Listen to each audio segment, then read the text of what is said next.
थोडासा परिहार द्यायचा तो, म्हणजे असा अभंगात प्रवेश करण्यापूर्वी किंवा प्रवचनाला सुरुवात करण्यापूर्वी थोडासा परिहार जरी आपल्याला सर्वांना ज्ञात असलं तरी वक्त्याचं ते कर्तव्य असतं.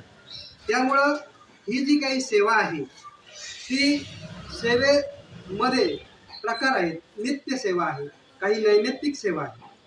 जसं कर्मामध्ये नित्य कर्म, नैमित्तिक कर्म, काम्य कर्म असे जे काही कर्म आहेत, तसंच सेवेमध्ये सुद्धा नित्य सेवा आणि नैमित्तिक सेवा आहे. तर ही आपली आपण नैमित्तिक सेवा म्हणायला काही हरकत नाही. कारण ही आपण महाड पोलादपूर वारकरी संप्रदायाच्या माध्यमातून आपण 1 वर्षाच्या पूर्णत्वाकडे संपन्न होत आहे आणि आपली वाटचाल एक योग्य दिशेने आणि उत्तम अशी सर्वांच्याच सहकार्याने, म्हणजे सर्व या महाड पोलादपूर वारकरी संप्रदायाचे सर्व पदाधिकारी आणि सर्व वारकरी सदस्य यांच्या सहकार्याने आणि प्रेमाने हे सर्व काही आपण 1 वर्ष पूर्णत्वाकडे यशस्वीरित्याने आपली ही वाटचाल चालू आहे. कोणाच्या एकट्याच्या ह्याने हे कधीच शक्य झालं नसतं. कारण हे जे काही होत असतात काही गोष्टी अशा, त्या सर्वांचं त्याला योगदान असावं लागतं. योगदान सर्वांचं असेल तरच काही गोष्टी सहज होत असतात. अशक्य ते शक्य, म्हणजे स्वामी म्हणतात अशक्य ते शक्य करील ते बस. म्हणजे स्वामी काय म्हणतात की अशक्य गोष्ट आहे ना शक्य करण्यात अवघड काही नाही.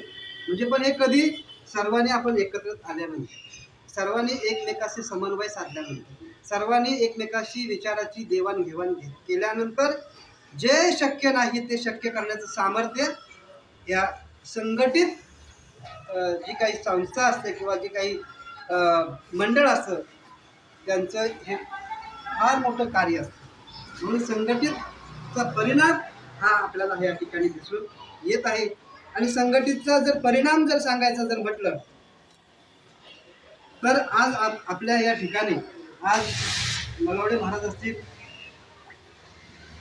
त्यानंतर केशव महाराज असतील, सतीश महाराज असतील, ही मंडळी आता आणि प्रभाकर महाराज, ही मंडळी आता एक प्रवचनाकडे प्रवचनकार म्हणून प्रवृत्त होण्यास ते प्रवृत्त झाले. हे कशाचा परिणाम आहे? हा संघटनेचा आणि संगतीचा. कारण संगत कोणाची असावी हे सुद्धा फार महत्वाचं आहे. वैष्णवा संगती सुख वाटे जीवा. वैष्णवाच्या संगतीमध्ये बाबा सुख मिळतं. अन्य बायको बरोबर आपल्याला सुख मिळालंच असं नाही बरं का, परंतु वैष्णवाच्या संगतीमध्ये आपल्याला सुख मिळेल. थोडंसं परकड बोललो, वाईट वाटून घेऊ नका. कारण का बायको बरोबर सुख मिळेल असं म्हटलं, ह्याच्या मागं कारण का, तर बायको जर कर्कश असेल तर तिच्यापासून कधी आपल्याला सुख मिळणार? मिळणार का सुख? नाही मिळणार. बायको प्रेमळ असेल तर सर्व काही व्यवस्थित चालतं संसार. परंतु ह्या परमार्थामध्ये तसं नाही. परमार्थामध्ये आपल्याला वैष्णवांची संतांची संगत मिळाली तर आपलं जीवन कृतार्थ होतं. म्हणून तुकोबारायांचा या ठिकाणी ब्रह्मभाव उत्पन्न झाला आणि त्या उत्पन्न झाल्याच्या वेळेला त्यांनी हा अभंग लिहिलेला आहे. आणि या अभंगात श्री तुकोबराय काय सांगतात की देव तिळी आला गोडे गोड जीव झाला. म्हणजे माझा जो परिहार आहे सांगायचा तो सांगून झालेला आहे की आपण महाड पोलादपूर वारकरी संप्रदायाच्या माध्यमातून हे कीर्तनाची सेवा असते. परंतु आज काही आपल्या या आजचा जो दिवस आहे तो संक्रांतीचा दिवस आहे. महिला वर्गांना काही ह्या ठिकाणच्या असणाऱ्या कीर्तनालय येऊन बसतात, ते येणार नाहीत. ह्या सर्वाचा सारासार विचार करून आपण ही सेवा प्रवचनाची आपण या ठिकाणी म्हणजे सर्वांच्याच विचाराने ही केलेलं आहे.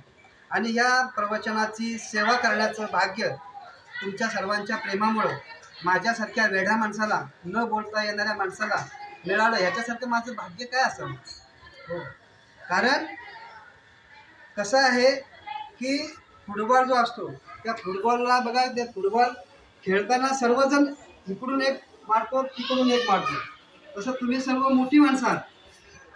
आता तुम्ही फक्त एक मला बॉल करून फेकलेला आहे. आता आम्ही मजा बघतो, तुला काय करायचे ते कर, असे आता तुम्ही माझी मजा बघायला तयार आहात. असो, माऊली करून घेणारे आहे, भगवंत सुद्धा ही सेवा करून घेणार आहे. कारण थोडंसं कोणाच्याही अंतःकरणाला म्हणजे वाईट वाटून घेऊ नका.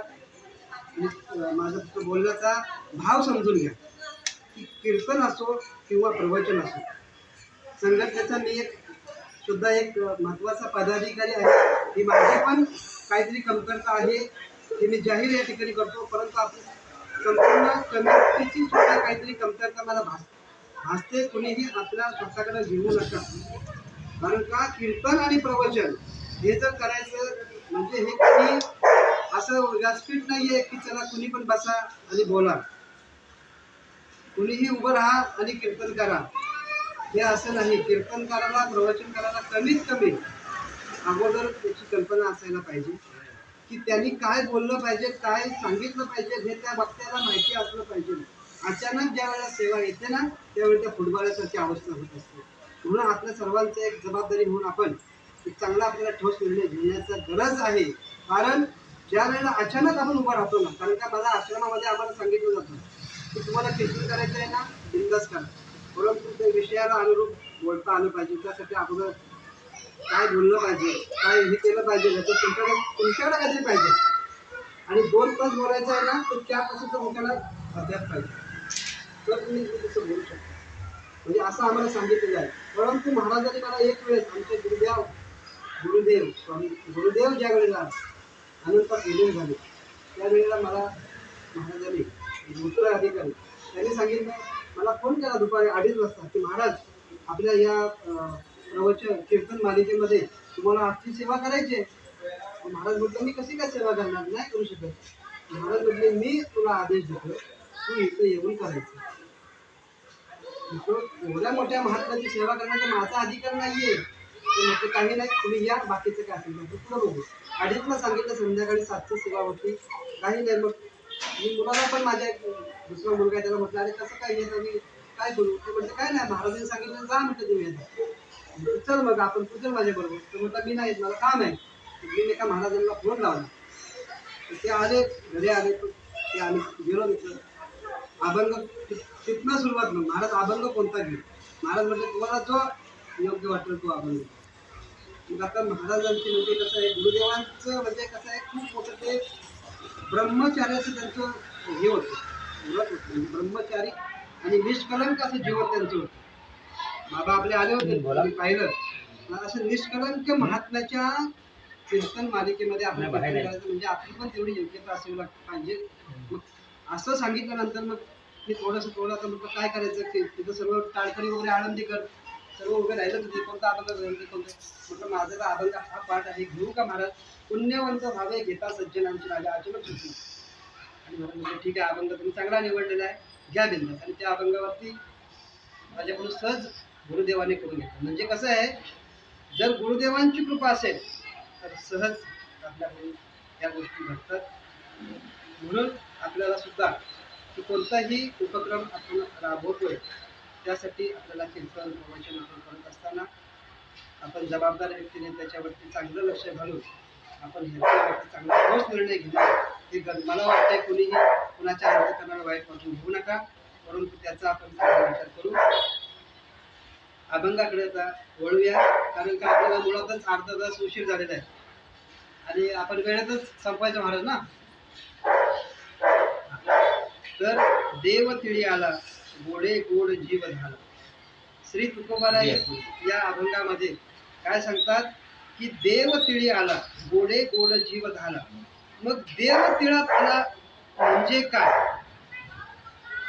तर तीळ जे आहे तर तीळ हे स्नेहाचं आणि प्रेमाचं प्रतीक आहे, गोडव्याचं प्रतीक आहे. म्हणून या ठिकाणी तीळ महाराजांनी घेतलेला असा. आणि गोडे गोड जीव झाला, तर मग स्नेह गोडवा हे ज्या वेळेला जीवाला प्राप्त मिळतं त्यावेळेला हा जीव गोडे गोड जीव झाला असं महाराज म्हणतात. कधी त्याला प्रेम मिळालं, त्याच्या ठिकाणी गोडवा उत्पन्न झाला, त्यावेळेला काय झालं, जीव गोड झाला. परंतु हा जीव कधी गोड होतो, तर पुढे महाराजांनी सांगितलंय साधना हा पर्व काळ. त्याने पर्वकाळ साधला पाहिजे. पर्वकाळ जर कसा, कारण कसं माहिती आहे का, कोणतंही काही करत असताना आपल्याला आपल्या जीवनामध्ये एक पर्वकाळ असते, एक पर्वणी असते. ती पर्वणी आपल्याला साधता आली.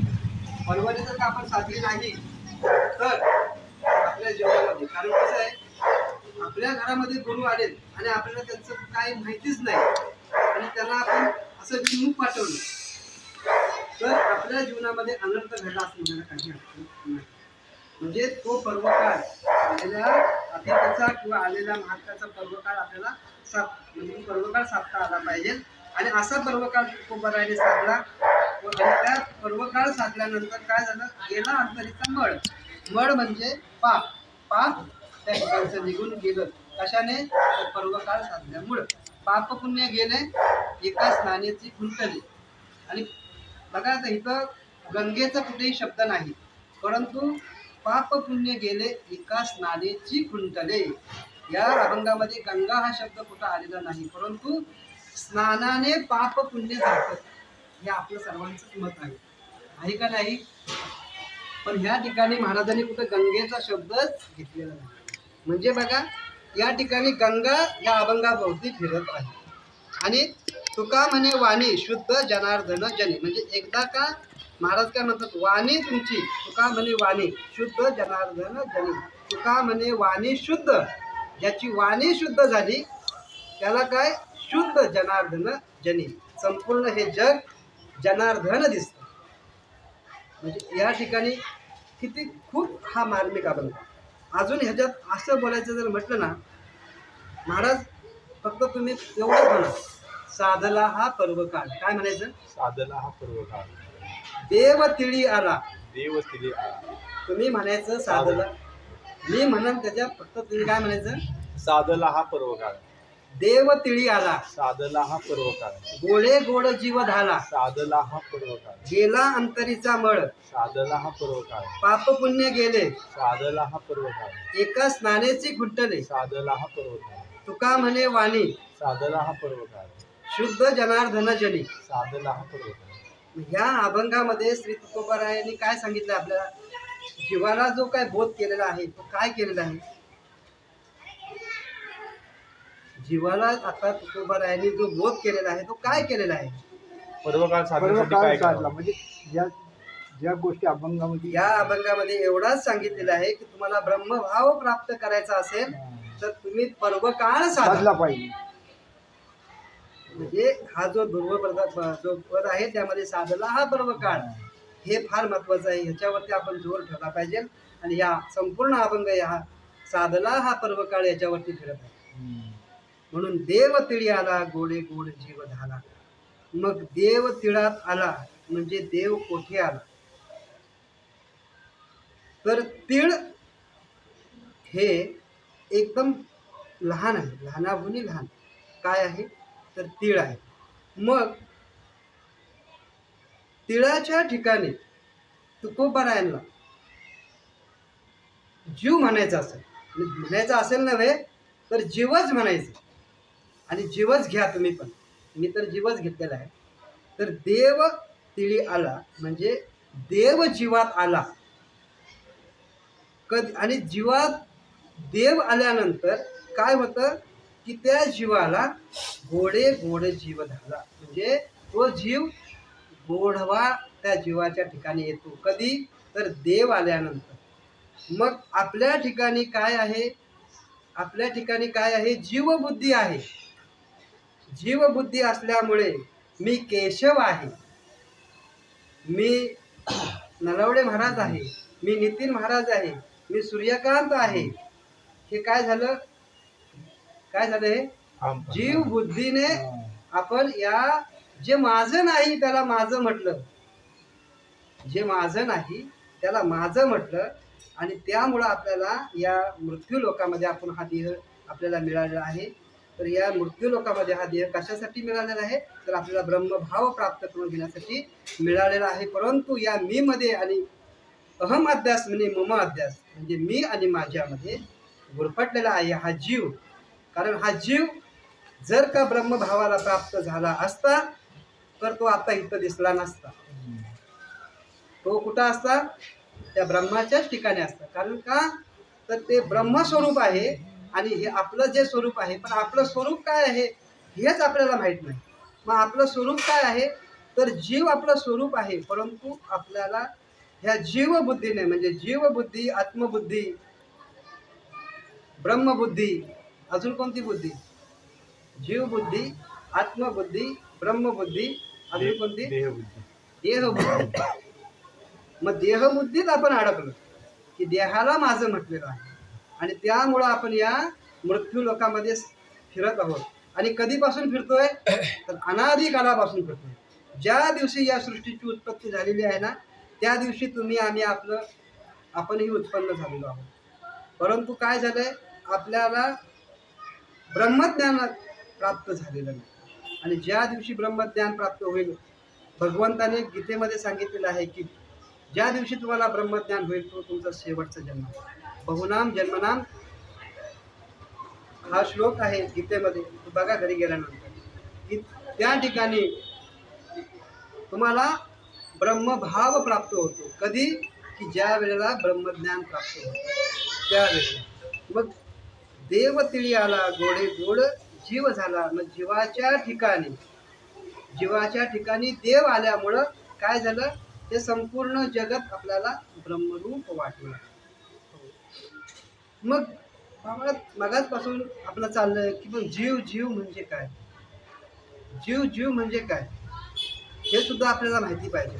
आता थोडंसं आता तुम्ही सर्व कीर्तनकार मंडळी आहात, अभ्यास करणारी मंडळी आहात, माझ्यापेक्षा हुशार आहात, परंतु थोडंसं एकाग्रतेने जर का फक्त लक्ष द्या. कारण काय की कीर्तनामधून प्रवचनामधून आत्मज्ञानाशिवाय ज्ञानाविना गोष्टी करू नये. किंवा भक्ती तरी सांगा नाहीतर ज्ञान तरी सांगा. आता प्रत्येकाचं अधिकाराप्रमाणे प्रत्येकाने जे पाहिजे ते सांगावं किंवा उपासनेबद्दल सांगावं. तर म्हणजे जीव म्हणजे काय, जीव म्हणजे काय आपल्याला माहिती पाहिजे, बरोबर का? कारण का नेमकं जीव आपण म्हणतोय जीव गेला, पण जीव कुठं गेला आणि जीव म्हणजे काय हे माहिती पाहिजे ना आपल्याला.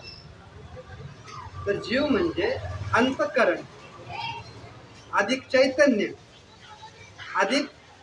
अधिक काय अंतःकरणात पडलेलं आभास किंवा अंतःकरणात पडलेलं प्रतिबिंब म्हणजे जीव. ही झाली जीवाची व्याख्या. म्हणजे जीव कशाला म्हणायचं, आता आपण जीव आतापर्यंत कशाला म्हणू, तुम्ही कशाला म्हणतो मला माहिती नाही, परंतु आता निश्चय करा की जीव कशाला म्हणायचं. तर अंतःकरण म्हणजे काय महाराज. आता आपला बराच वेळा विषय झाला महाराज, आपला बराच वेळेला विषय झालेला आहे. आता कसं आहे तुम्ही सांगायला पाहिजे अंतःकरण म्हणजे काय.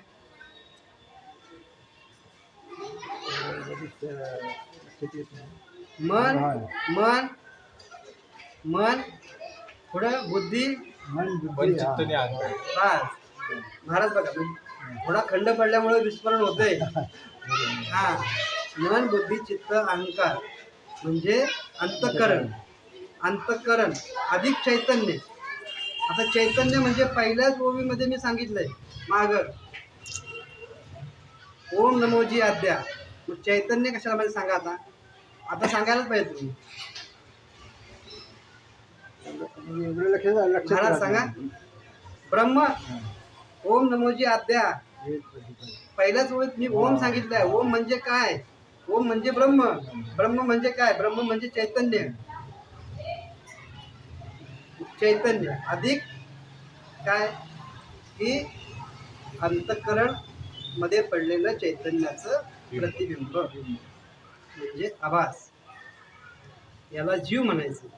मग हा जीव काय झाला गोडे गोड जीव झाला. मग नेमकं कोण गोड होतं मला हे सांगायचं. आता गोड नेमकं कोण होतं, अंतःकरण गोड होतं का सांगा मला. अंतःकरण नाही बर चैतन्य गोड होईल का.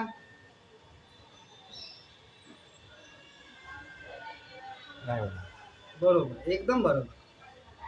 अंतःकरण गोड का होणार नाही तर अंतःकरण मुळातच जड आहे आणि चैतन्य गोड का म्हणजे हे म्हणजे चैतन्य का गोड नाही होणार, तर ते स्वतःच गोड आहे ना, त्याला काय अनुभव आहे त्याचा आनंद देहबुद्धी गोड होईल. हा. मग जो आभास आहे, चैतन्याचा पडलेला आभास म्हणजे प्रतिबिंब, तो गोड झाला. आलं लक्षात?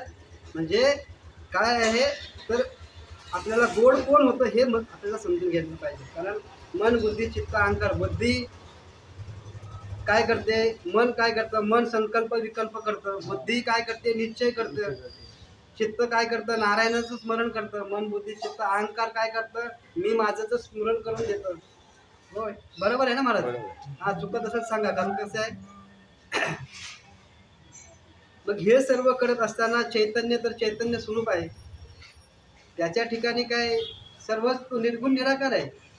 त्यामुळं काय आहे, तो स्वरूपच त्याचं ते आहे, त्याच्यामुळे त्याला काही नाही. म्हणून मग जो काही आनंद होतो ना, अंतःकरणात पडलेला प्रतिबिंबाला म्हणजे आभासाला आनंद होतो, म्हणजे गोडवापणा येतो. मग हा गोडवापणा त्याला जर येत असेल तर आभासाच्या ठिकाणी लक्ष देऊन ऐकायला. आभासाच्या ठिकाणी 7 अवस्था आहेत महाराज. आभासाच्या ठिकाणी 7 अवस्था आहेत. कोणत्या 7 अवस्था आहेत केशव महाराज?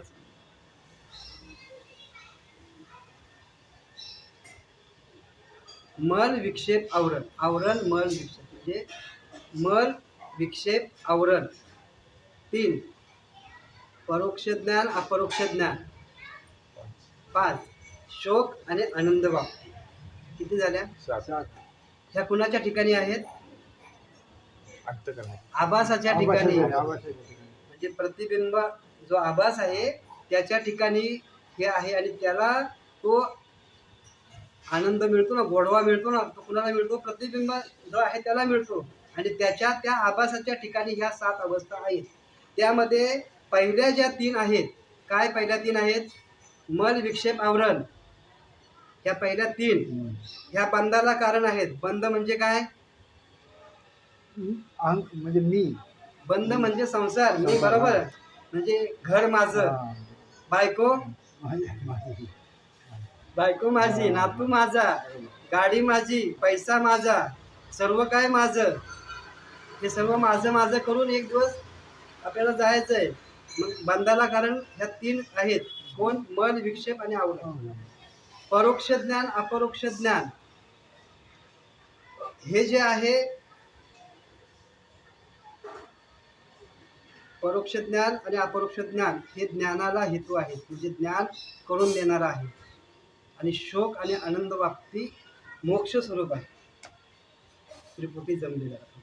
कारण कसं आहे, हे तत्वज्ञान ब्रह्मज्ञान सांगणं जरी सोपं असलं तरी त्याचा अनुभव जर असेल तर ती प्रक्रिया सांगायला जरा व्यवस्थित जमते, नाहीतर अवघड आहे.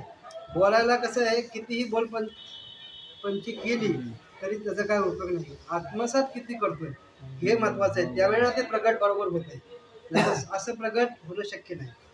मग ह्या आता तुम्हाला सांगितलं 3 काय आहेत, बंधाला कारण आहेत, 2 ज्ञानाला कारण आहेत, आणि ज्या 2 आहेत त्या आपल्याला मोक्ष स्वरूप आपल्याला आनंद देणार आहे.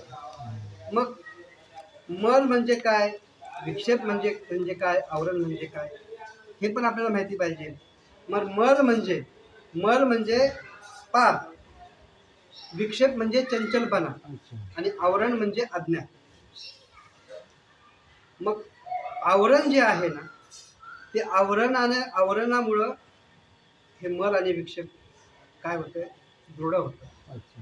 आणि आवरण जे आहे ते आवरणामध्ये परत अजून आभानापादक आवरण आणि असत्वापादक आवरण आहे.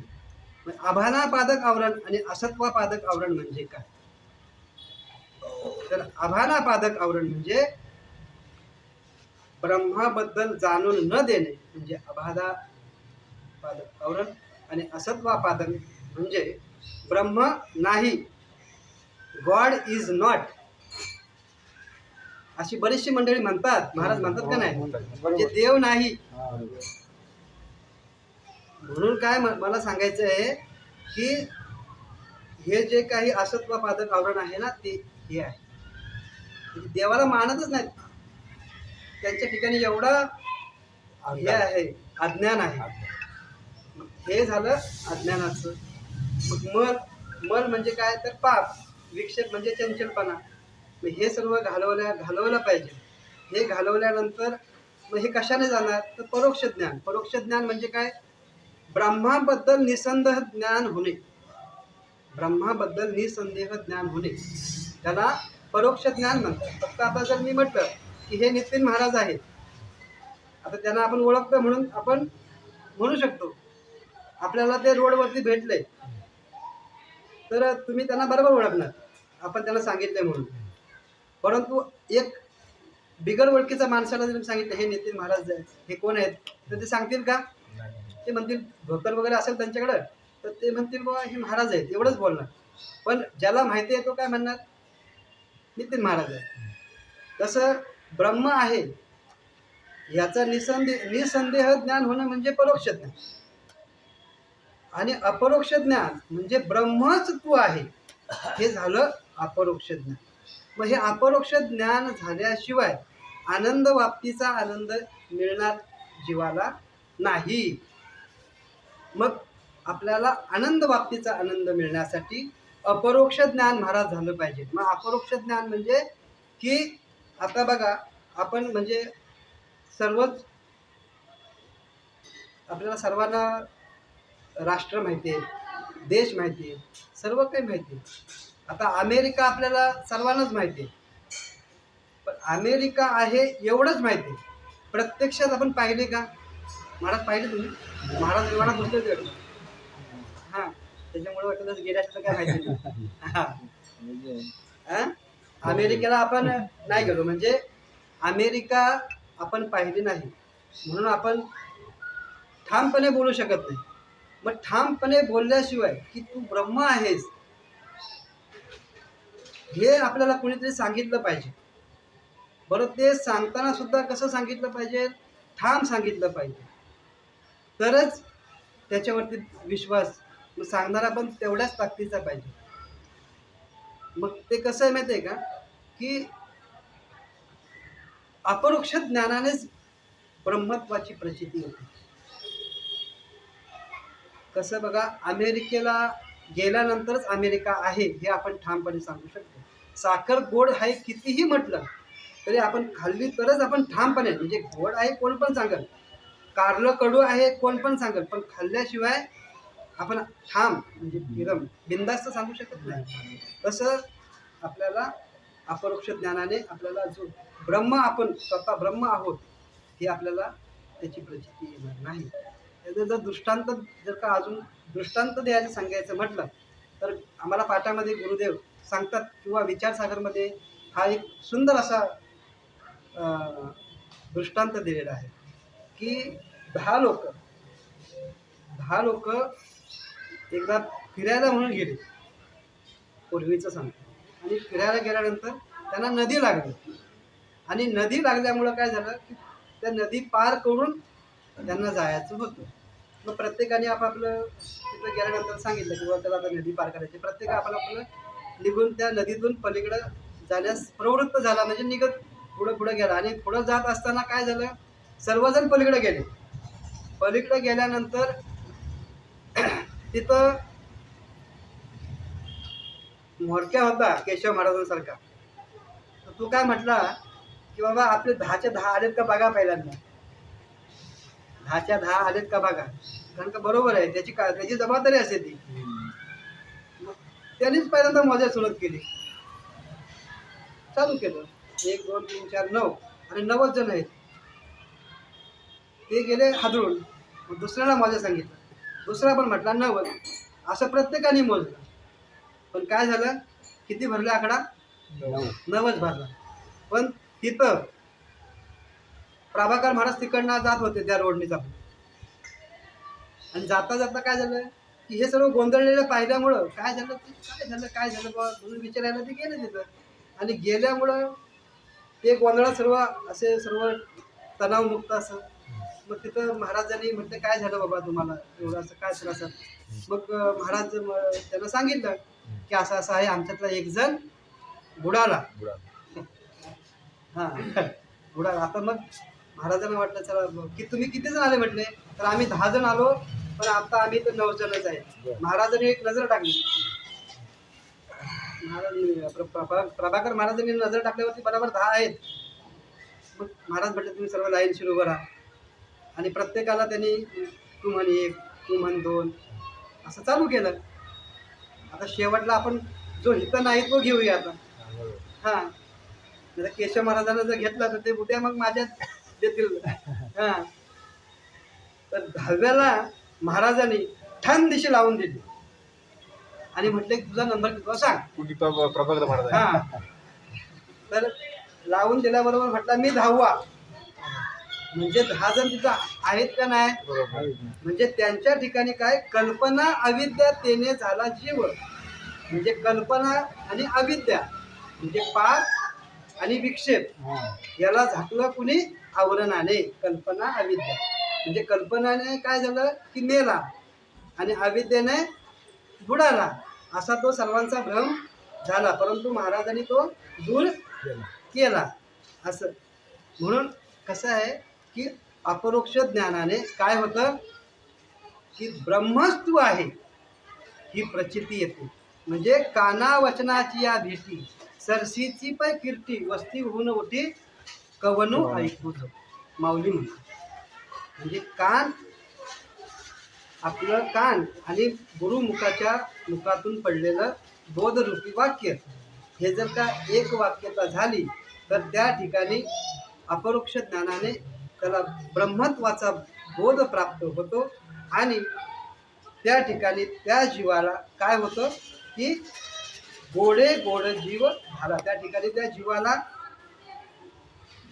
ब्रह्मत्व प्राप्त होतं आणि जीव दशा निघून जाते आणि ब्रह्मस्थिती प्राप्त होते. आणि अशीच तुकोबरायांची त्या ठिकाणी प्राप्ती झाली असावी.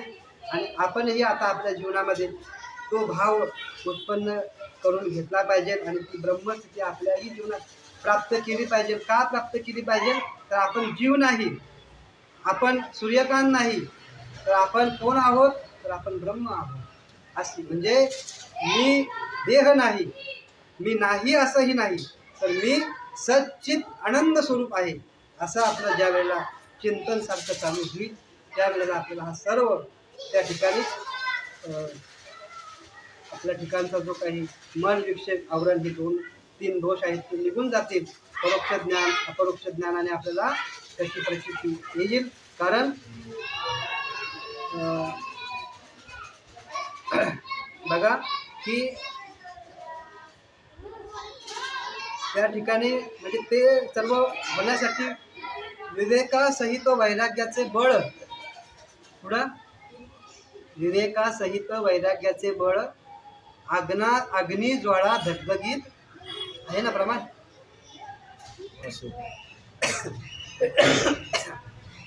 म्हणजे विवेकासहित वैराग्याचे बळ म्हणजे विवेक आणि वैराग्य हे जर असेल तर त्या ठिकाणी म्हणजे विवेक वैराग्य हे अग्निरूप प्रज्वलित झाली पाहिजे. आणि भगवंताने गीतेमध्ये सांगितले आहे की ज्ञान अग्नीने हे सर्व जाळून टाकायचं. आणि ज्ञान अग्नीने हे जाळून टाकल्यानंतर तुमच्या ठिकाणी ब्रह्मभाव प्राप्त होईल. बुद्धी निश्चया आत्मज्ञान ब्रह्मरूप भावे आपणा आपण ब्रह्मनिष्ठी राखे पूर्ण तत्परायण अहर्निशी. म्हणजे ती बुद्धी आपली तशी झाली पाहिजे. कारण का बुद्धी जड आहे. त्या बुद्धीला आपण सारखं विवेक वैराग्याने प्रज्वलित केलं पाहिजे आणि आपल्या ठिकाणी जीवदशा घालून ब्रह्मस्थिती आपण प्राप्त केली पाहिजे. आणि ती ब्रह्मस्थिती फक्त ज्ञान अग्नीनेच जळून जाते.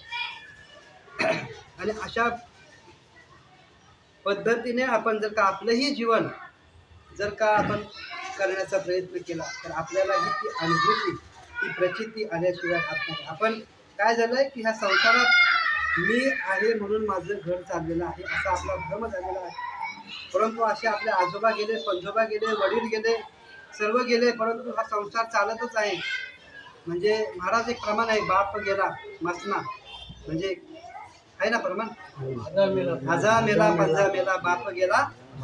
देखत हा? देखत ना तू पण. बस म्हणजे हे सर्व आपलं महाराजांचे सर्व हे आहे, आपलं काहीच नाही. आपण फक्त म्हणतोय अभंग उड्या मारून मारून, पण आत्मसात काय करत नाही, त्याच्यामुळे प्रचिती अनुभव येतो असं आहे. मग आपण ह्या सर्व गोष्टी करत असताना आपल्याला जर का तो जीवपणाला घालवायचा असेल तर याच्यासाठी केला होता अट्टहास, शेवटचा दिस गोड व्हावा. आपण शेवटचा दिस कशाला म्हणतो, काय म्हणतो, हे आपल्याला कळलं पाहिजे. कोण ज्या दिवशी व्यक्ती जातो त्या दिवशीच म्हणतो शेवटचा दिवस गोड झाला, कोण 10व्यालाच म्हणतो शेवटचा दिवस गोड झाला, कोण 13व्याला म्हणतो शेवटचा दिवस गोड झाला. पण तसं नाही. शेवटचा दिवस म्हणजे काय, आणि शेवटचा जर दिवस असा जर असता तर ह्या अभंगाचा शेवटचं चरण काय म्हणत, तुका म्हणे मुक्ती परिणे मोडी, हां आधी दिवस चार खेळी. बस. मग ह्या जर का प्रमाणामध्ये शेवटचं प्रमाण तुका म्हणे मुक्ती परिणे. बस. मग इथं महाराजांनी हे कशाला म्हटलं असतं, जर शेवटचा दिवस जर का गेल्यानंतर होतो किंवा 12व्याला होतो 10व्याला होतो तर महाराजांनी हे शेवटचं प्रमाण तर का म्हटलं असतं, म्हटलंच नसतं ना. तर जिवंत असतानाच याच देही याच डोळा भोगू मुक्तीचा सोहळा, तुका म्हणे मुक्ती परी नोवनी. म्हणजे जिवंत असतानाच आपल्याला ब्रह्मभाव हा प्रचितीला आला पाहिजे. आपलं थोडंसं म्हणजे विषय आपला दुसरीकडे गेला, मला अजून 2 सांगायचे आहेत. म्हणजे शोक, म्हणजे एकदा तुम्हाला परोक्ष ज्ञानाने ती प्रचिती आली की तुमच्या ठिकाणी शोकनाश, म्हणजे त्या ठिकाणी सर्व दुःख निघून जातं, क्लेश निघून जातात, सर्व काही निघून जातं. परमार्थ आपण करत असताना ह्या सर्व गोष्टी घालवायच्या आहेत. वासनेचा क्षय, वासनेचा क्षय म्हणजे वासना घालवली पाहिजे, मीपणा घालवला पाहिजे, संकल्प विकल्प मला उत्पन्न होऊन नाही दिले पाहिजे, इंद्रियावरती ताबा मिळवला पाहिजे. म्हणजे काय म्हणतात, शम दम म्हणजे मनोनिग्रह, त्याच्यानंतर इंद्रिय निग्रह, हे त्या जीवाकडून झालं पाहिजे. नंतर रस्त्याने चालताना काहीतरी आपण पाहतो, लगेच मनात संकल्प विकल्प, मनात वाईट विचार उत्पन्न होतात, तर ते उत्पन्न होतात. एवढा इंद्रियावरती आपला ताबा असला पाहिजे. म्हणजे ते पंचज्ञान इंद्रिय पंच कर्म इंद्रिय त्याच्यावरती त्या साधकाचा ताबा असला पाहिजे. आणि तो ताबा नसेल तर मग कितीही कीर्तन करा किंवा कितीही प्रवचन करा, तुम्हाला ब्रह्मभाव प्राप्त होणार नाही किंवा देवाच्या जवळ सुद्धा तुम्ही जाणार नाही. या अभंगाचा फक्त भाव सांगतोय. म्हणून जर का आपल्याला आपल्या जीवनात शोक म्हणजे हे गेल्यानंतर आनंद वाटते, म्हणजे आपणच ब्रह्म आहोत. म्हणजे मगाशी जे मला सांगायचं होतं मी अगोदर सांगून मोकळा झालो, काय की मी देह नाही, मी देह नाही, मी नाही असेही नाही, तर मी सच्चिदानंद स्वरूप आहे, सच्चित आनंद स्वरूप आहे. म्हणजे मी ब्रह्मरूप आहे, सुखरूप ऐसा तुझं कोणी सांगा, माझ्या पांडुरंगा सारी का तू. जसं तो पांडुरंग आहे तसाच मी आहे. पण कधी आनंद वाप्ती, म्हणजे आनंद वाप्तीचा हा अनुभव आल्यानंतर, हे सर्व आपण प्रक्रिया केल्यानंतर, या प्रक्रियातून गेल्यानंतर आपल्याला तो आनंद वाप्तीचा आनंद मिळत असतो, त्याशिवाय मिळत नाही. आणि त्यासाठी तसं आपलं जीवन आपलं जगलं पाहिजे. आणि हे जीवन जगत असताना शेवटचा दिस गोड व्हावा, म्हणजे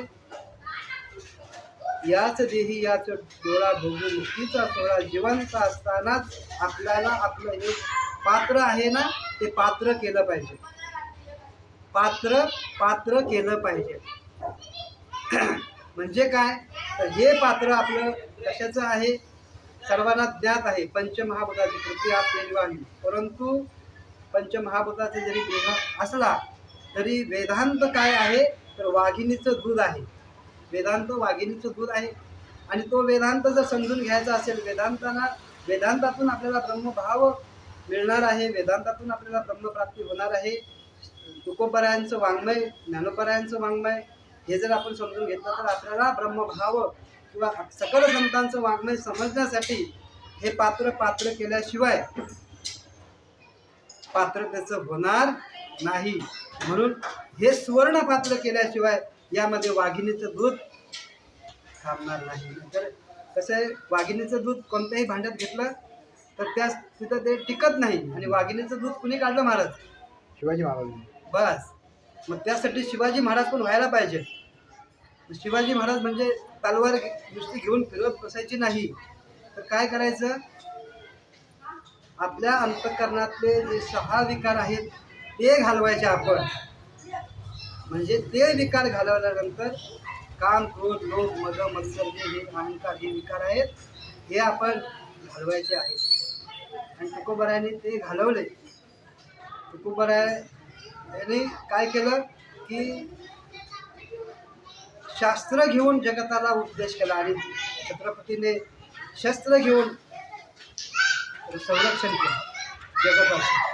आणि म्हणून आपण आज हे एवढं सर्व काय उपभोगतो. नाहीतर आपल्याला हे अवघड झालं असतं. हो, हे आपलं खूप मोठं भाग्य आहे.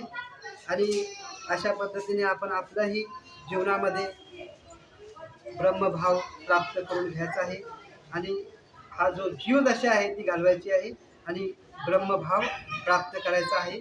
आणि हा ब्रह्मभाव कशाने प्राप्त होणार आहे, तर तो पर्वकाळ आपण साधायचा आहे. पर्वकाळ ग्रहणामधला पर्वकाळ आहे. असे अनेक सण आहेत. प्रत्येक सणाचा पर्वकाळ आहे. प्रत्येक सणाला, आजच्या सणाला सुद्धा पर्वकाळ आहे. बैलपोळ्याला सुद्धा बैलपोळा सण कोणाचा आहे महाराज? हां, पण त्याला महत्त्व कुणाला जास्त दिलं त्या सणाला?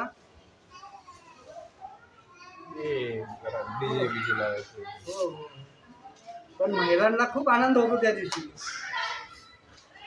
आहे की नाही? बरोबर ना? असं आहे. म्हणजे प्रत्येक सणाला महत्त्व आहे. आपण काय व्हायचं ते आपण ठरवा. त्यात मी पण आहे तुमच्यात, बरं का? म्हणजे मी बोलतोय म्हणजे मी तुमच्यात नाही असं नाही. कारण का तुमच्यापेक्षा मी पहिल्यांदा सांगितलं वेडा माणूस आहे, पण तुम्ही बसवलं म्हणून बसलो इथे. असं आहे. मग पाप पुण्य गेले. आता आपण म्हणजे त्याच्याकडे येऊया. जसं बोलायला भरपूर आहे, परंतु आता आपल्या वेळेच्या अभावी आपण आपल्या मर्यादेचं उल्लंघन न करता आपण थांबण्याचा प्रयत्न करूया. फक्त पाप पुण्य गेले एका स्नानाची कुंटले. फक्त आता स्नानाची कुंटले एवढंच सांगतो आणि आपण थांबूया. मग स्नान कोणतं केल्यानंतर काय मिळतं? आता आपण दिवसभरात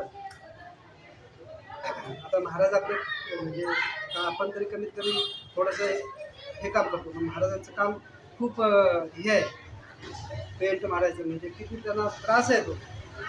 ते संपूर्ण भुसकाट हे ते अंगावरती पडत असतं त्यांच्या. संध्याकाळी ते आंघोळ केल्याशिवाय त्यांना झोप लागत नसेल, आहे का नाही महाराज? हां, शेतकरी सुद्धा आपल्या गावाकडचा शेतकरी पहिल्यांदा नांगरून गेला, हे गेला की संध्याकाळची आंघोळ. म्हणजे आंघोळ केली की काय थोडं शुद्ध होतो माणूस, फ्रेश होतो. तसं गंगेमध्ये स्नान केल्यानंतर काय होतं? पवित्र होतं. बरोबर ना? पाप जातं. महाराज तुम्ही इकडे बघा, पाप जातं का नाही? जातं का नाही? हां, पाप जातं का नाही? जातं. हां, मग बोला ना बिनधास्त. मग गंगेमध्ये स्नान केल्यानंतर पाप जातं, परंतु ते स्नान कसं करावं हे सुद्धा माहिती असावं. आपण आता पंढरपूरच्या वारीला तात्या असतात. पंढरपूरला म्हणजे ते कायमच पंढरपूरला आहेत. आज आमचं भाग्य आहे म्हणून तात्या समोर आहेत, तरी ते पंढरपूरलाच असतात. पंढरपूरच्या त्या तीर्थामध्ये महाराज खूप मोठी शोकांतिका आहे. आणि मी माझ्या प्रवचनामधून मी बऱ्याच वेळेला सांगत असतो, ज्यावेळेस असा विषय येतो त्यावेळेस मी आवर्जून सांगतो. कारण का हे आपलं काम आहे, वक्त्याचं काम आहे. काय काम आहे की त्या तीर्थाचं पावित्र्य राखणं हे आपलं सर्वांचं कर्तव्य आहे. परंतु दुर्दैव महाराज एवढं आहे ना की त्या तीर्थामध्ये दात घासण्याचं लोक दात घासतात. त्या तीर्थात दात घासायचे नसतात. त्या तीर्थामध्ये साबण लावायचं नसतो. त्या तीर्थामध्ये शॅम्पू लावायचं. तुम्हाला घर आहे ना, तुम्ही तीर्थयात्रेला गेले का तिथं शोबाजी करायला गेले असं आहे ना. तिथं तुम्हाला ते पुण्य कमवायला गेले परंतु ते पाप तुम्ही घेऊन येता. त्या स्नानाने तुम्हाला पुण्य मिळत नाही तर पाप मिळतं. म्हणून बघा त्या तीर्थात प्रवेश करताना सुद्धा त्या तीर्थाला पहिल्यांदा नमस्कार करायला पाहिजे. त्या तीर्थात प्रवेश करताना सुद्धा पाय हळूहळू टाकला पाहिजे. त्या तीर्थामध्ये डुबकी मारून स्नान केलं पाहिजे. पण त्या डुबक्या किती महाराज मारायच्या? 3 डुबक्या मारायच्या. आणि 3 डुबक्या मारत असताना सुद्धा प्रत्येक डुबकीला महत्व आहे. प्रत्येक डुबकी मारल्यानंतर काय केलं पाहिजे? बरं, डुबकी मारून आता गेल्यानंतर पंढरपूरला पाप वरती तरंगतं. पाप जड आहे. पाप काय आहे? जड आहे. हा, म्हणून ते तरंगतं वरती. ते तिथनं लवकर बाहेर गेलं पाहिजे. जाण्यासाठी त्याला वेळ लागतो. म्हणून त्या आता गेले की 1-2 तास खाली डुबून राहायचं आणि नंतर वरती यायचं. म्हणजे तिथलं पाप ते निघून जातं. हां, आपल्या म्हणजे नाही का, काय आपल्याला जेवढं वाटेल तेवढं खाली थांबायचं आणि मग वरती यायचं. अशा 3 डुबक्या मारून ते पवित्र असं स्नान करायचं. त्या स्नानाचं नंतर कधी योग आला तर नक्कीच त्या विषयावरती बोलन. आपल्याला वेळेची मर्यादेत आपल्याला संपवायचं आहे. तर ते स्नान केल्यानंतर आपल्या ठिकाणचं पाप निवृत्त होतं. कशाने? गंगेने. म्हणून ती गंगा काय करते? पवित्र करते. मग गंगा किती आहेत? तर गंगा अनेक आहेत. परंतु एक ब्रह्मी गंगा आहे, एक माहेश्वरी गंगा आहे आणि एक वैष्णवी गंगा आहे. कधी तुम्ही ऐकलं असेल, नसेल ऐकलं मला माहिती नाही. मग वैष्णवी गंगा काय? माहेश्वरी गंगा काय? आणि ब्रह्मी गंगा म्हणजे काय? हे पण तुम्हाला नंतर विस्तृत योग आला तर सांगेन. कारण का त्या गंगेचं महत्त्व कळलं पाहिजे.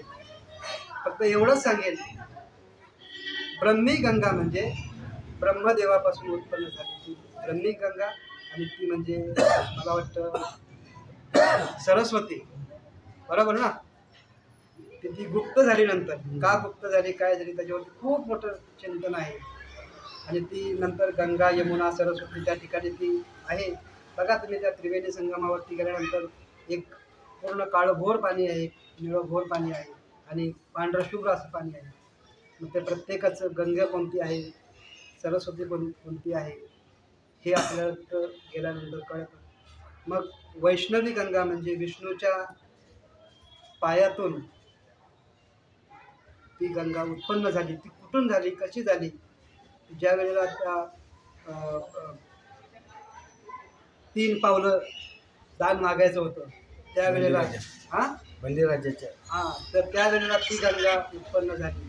आणि तिसरी गंगा जी आहे ती म्हणजे माहेश्वरी गंगा. भगवान शिवजीच्या घामातून जी उत्पन्न झाली तिला नर्मदा असं म्हटलं जातं. आणि ती शिवजीची कन्या आहे. ती शिवजीची कन्या आहे. आणि ज्या वेळेला आपल्या हा सृष्टीचा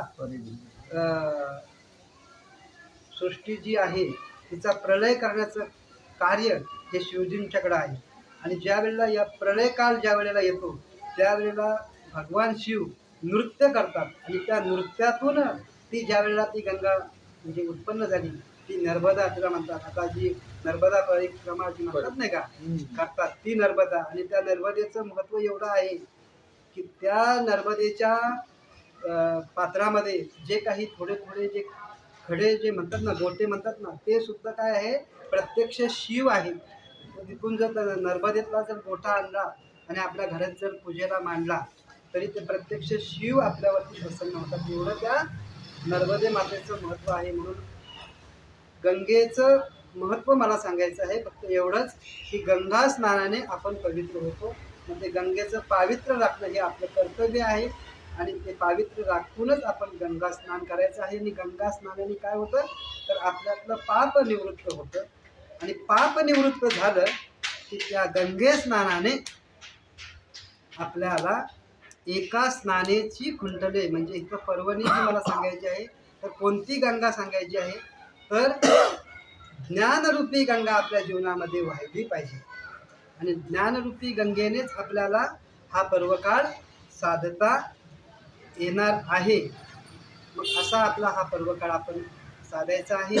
आणि हे सर्व आपण साधलं तर काय होतं बघा, तुका म्हणे वाणी शुद्ध जनार्दन जनी, म्हणजे तुका म्हणे वाणी शुद्ध, ज्याची वाणी शुद्ध एकदा झाली म्हणजे हे सर्व कशाने होतं, तर आपण भगवंताचं सतत नामस्मरण केलं पाहिजे, वेद अध्ययन श्रवण केलं पाहिजे, सत्संगतीमध्ये राहिलं पाहिजे, वैष्णवांच्या सहवासात आपण राहिलं पाहिजे आणि अखंड नामकार वृत्तीमध्ये आपण राहिलं पाहिजे. नामकार वृत्तीमध्ये राहिलं पाहिजे म्हणजे नाम आपण काय प्रत्येक वेळेला म्हणतो की नामाने आमचा उद्धार होतो, नामाने उद्धार होतो, पण नाम तर चालूच आहे महाराज. नाम आपलं चालूच आहे. अजपा जपणे उलट प्राण्याचा, म्हणजे जो अजपा जप जो आहे ना तो 24 तास चालू आहे, झोपलो तरी चालू आहे, म्हणजे नाम चालू आहे. मग नाम म्हणजे नेमकं काय, आपल्याला त्याचा अनुभव कसा येणार, तर नाम म्हणजे की त्याचं आपल्याला ध्यान ज्या वेळेला होतं ना त्याला आपल्याला म्हणजे तर ध्यान दुसरीकडे आणि म्हणतोय मी नाम घेतोय, कसला नाम घेतो, ध्यानावरती आपण राहिलं पाहिजे. हा म्हणजे ते ध्यान त्याचं अखंडकार वृत्तीने केलं पाहिजे आणि त्यावेळेला काय होतं की आपली वाणी शुद्ध होते आणि शुद्ध वाणी एकदा झाली की संपूर्ण हे जग आपल्याला काय, जगत हे आपल्याला सर्व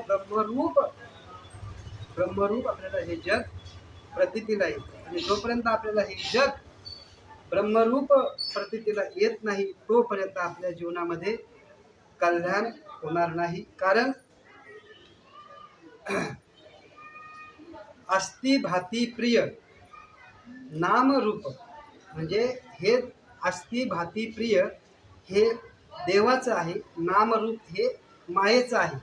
अस्ति म्हणजे बघा आता या ठिकाणी आता महाराजांनी खूप सुंदर, महाराज प्रत्येक वेळेला नियोजन करतात, हे सर्व काही ही प्रसन्नता वगैरे जी मिळते, महाराज तुमचं हे सर्व खूप मोठं योगदान आहे, पण आमचे महाराज पण त्यांचं खूप मोठं योगदान आहे का, ही सर्व त्यांनी सर्व तयारी जे काय, आणि महाराजांनी सांगितलं की हारच काढायचा दमच दिला होता त्याच्यामुळे ते ठेवूनच ठेवलं आहे. म्हणजे हे सर्व काही म्हणजे हे आम्ही फक्त येतो आणि फक्त आनंद घेतो असं, म्हणजे हे तुमचं सर्वांचं योगदान आहे. म्हणजे आपल्याला ही प्रसन्नता, हा आनंद हे जे मिळतंय ना हे कशाने मिळतं, त्याच्यामुळं इथं आनंद आहे पण तिथं दुःख आहे. म्हणून ज्या ठिकाणी आनंद आहे त्या ठिकाणी आपण आनंद घेतला पाहिजे. मग आनंद कुठं आहे, तर साधना हा पर्वकाळ, ज्याने या जीवनामध्ये येऊन हा पर्वकाळ साधलेला आहे त्याच्या जीवनामध्ये हा आनंद मिळणार आहे. कोणता आनंद मिळणार आहे, तर ब्रह्मभावाचा आनंद मिळणार आहे. आणि आपल्या जीवनामध्ये हा ब्रह्मभाव प्रत्येकाने प्राप्त करून घेतला पाहिजे आणि तो प्राप्त करून घेत असताना पर्वकाळ साधायचा आहे. मला जेवढं काही अभंगावरती बोलण्याचा सद्गुरु कृपेने मला सुचलं तेवढं मी बोलण्याचा फक्त प्रयत्न केलेला आहे, सद्गुरूने सुचवलेलं आहे. कारण मोठकेचं ज्ञान गुरुच्या मुखातून थोडंसं ऐकलंय आणि ते फक्त प्रगट करण्याचं त्यांच्या कृपेने हे सहज, कारण बोलताचा धनी वेगळा असेल, मग काय ते साळुंकी मंजुळ बोलत हां महाराज, म्हणजे आपण काहीच नाही, सर्व काही कनेक्शन तिकडून असतं. त्याच्यामुळं आपल्या जीवनामध्ये आपण कीर्तन प्रवचनकार तुम्ही सर्व होताय, आनंदाची गोष्ट आहे. परंतु हे सर्व करत असताना आपल्या अंतःकरणामध्ये अहमतेचा, म्हणजे माझा अधिकार नाही आहे आणि तुम्ही वाईट वाटून घेऊ नका, तर अहंकार माझ्यासह कुणीही अंतःकरणात उत्पन्न होऊन देता कामा नये. आपल्याला आपल्या स्वरूपाला जर जायचं असेल तर आपण लहानाहूनही लहान व्हावं, म्हणजे आपल्याला त्याची प्राप्ती झाल्याशिवाय राहणार नाही. आणि हा पर्वकाळ नक्कीच आपण आपल्या जीवनामध्ये साधला पाहिजे. आणि आजचा हा पर्वकाळ खूप मोठा आहे. कसा मोठा आहे, तर आजचं हे संक्रमित म्हणजे होत असतं. म्हणजे काय संक्रमित काय होतं, तर मकर राशीमध्ये सूर्य संक्रमित प्रवेश करतो. तसं आता प्रत्येकाने माझ्या सकट आपण असं निश्चय करूया की आपण जीवदशा टाकून आपणही ब्रह्मस्वरूपाकडे संक्रमित होऊया आणि मी नाही म्हणजे देह नाही हे आपण ठरवूया. तर मी ब्रह्म आहे, कारण मी एक वासुदेव तत्व या बोधावरती आपण गेलं पाहिजे. म्हणजे त्याचा आपल्याला आनंद आणि प्रचिती आल्याशिवाय राहणार नाही. आणि जो काही मला बोलण्याची तुम्ही सर्वांनी संधी दिली त्याबद्दल मी तुमचं सर्वांचं शतेशः ऋणी राहणार आहे. आणि ज्या ज्या वेळेला मला बोलण्याचा कधीही योग येईल त्यावेळेला तुमच्या सर्वांच्याच सानिध्याने, तुमच्या सर्वांच्या सहकार्याने फक्त बोलण्याचा प्रयत्न करणार आहे. आणि अचानक सेवा आली, अभंगावरती काही चिंतन केलेलं नव्हतं. कारण का ज्या वेळेला महाराजांनी मेसेज टाकल्यानंतर मी तो 5-10 मिनिटांनी पाहिलं, महाराजांचा फोन आला की तुम्हाला बाबा सेवा करायची आहे. मग तर ठीक आहे म्हटलं, आता कसं आहे सर्व ठरलेलं आहे तर नाही का करूया म्हटलं. परंतु थोडंसं अचानक सेवा करायची म्हणजे दडपण असतं. अगदी कितीही तो हे असला तत्पर म्हणजे ह्याच्यात असला तरी काय बोललं पाहिजे हे त्या वक्त्याला माहिती असायला पाहिजे. कारण कसं असतंय, एखादा समय जो आहे त्याला समय सूचकता म्हणतात, असली पाहिजे. म्हणजे विषय एक आणि प्रसंग एक असं होता कामा नये. म्हणून आपण सर्वांनी ती काळजी घेऊन इथून पुढं आपण त्याचं पालन सर्वांनी महाराज करूया. कोणीही स्वतःकडे घेऊ नका. अंतःकरणामध्ये माझं बोलण्याचा तो हेतू नाही, त्याच्यामध्ये मी सुद्धा आलेलो आहे, कारण का मी पण ते केलं पाहिजे. आणि आजचा हा पर्वकाळ जो आहे संक्रांतीचा, तर हा तिळगुळ रूपी जो काही गोडवा आहे तो आपण आपल्या जीवनात प्राप्त करून सर्वांनी घ्यायचा आहे. आणि झालेली सेवा माऊली ज्ञानोबाराय तुकोबाराय यांच्या चरणावरती आणि सद्गुरूंच्या चरणावरती मी समर्पित करतो. आणि या ठिकाणी थांबतो. माझ्याकडून काही चुकीचं बोललं गेलं असेल तर मला तुम्ही उदार अंतःकरणाने, तुम्ही मोठे आहात त्यामुळं तुम्ही माफ कराल. योग्य असेल त्याचा स्वीकार करा, अयोग्य असेल तर माझं मला परत द्या. कारण का एरवी तरी मी मूर्खू, जरी झाला अविवेकू, तरी संत कृपाधिपकू सोजवळ असेल. कारण का हे माझं काही नाही, माऊलीने सुचवलेलं आहे, सद्गुरूने सुचवलेलं आहे. कारण का मी मूर्ख मनुष्य आहे, मला जे काही बोलता आलं ते मी बोललेलो आहे. योग्य आहे ते सद्गुरूंचं, अयोग्य आहे ते माझं. माझ्या बुद्धीचा दोष समजून मला परत द्या आणि मोठ्या मनाने तुम्ही माफ करा. झालेली सेवा पुनश्च एकदा पांडुरंगाच्या चरणी, सद्गुरूंच्या चरणी समर्पित रामकृष्ण विठाला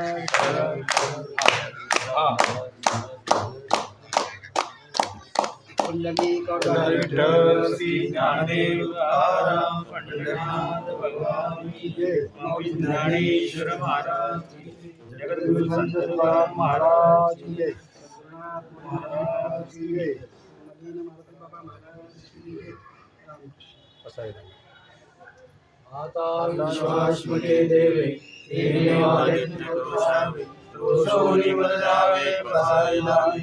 एकांचे व्यक्ती सारो तया सत्सन्निर्वारो उदापरस्तेरो मित्र जीवाचे निरांचे निर्भाव विश्वसर्व सूर्यभाव देवांचल पुत्राओ प्राणीनाथ वर्षसर्व मंगळी ईश्वर निष्ठांची मांदी आली. आठवत मंडळी चेतना चिंतामणीचे गाव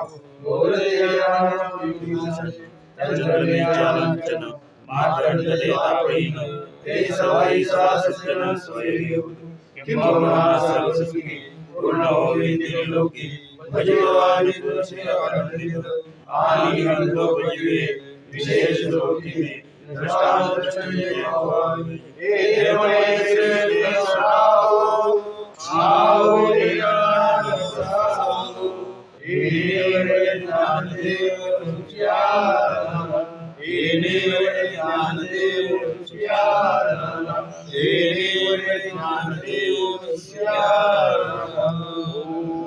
शांति शांति शांति.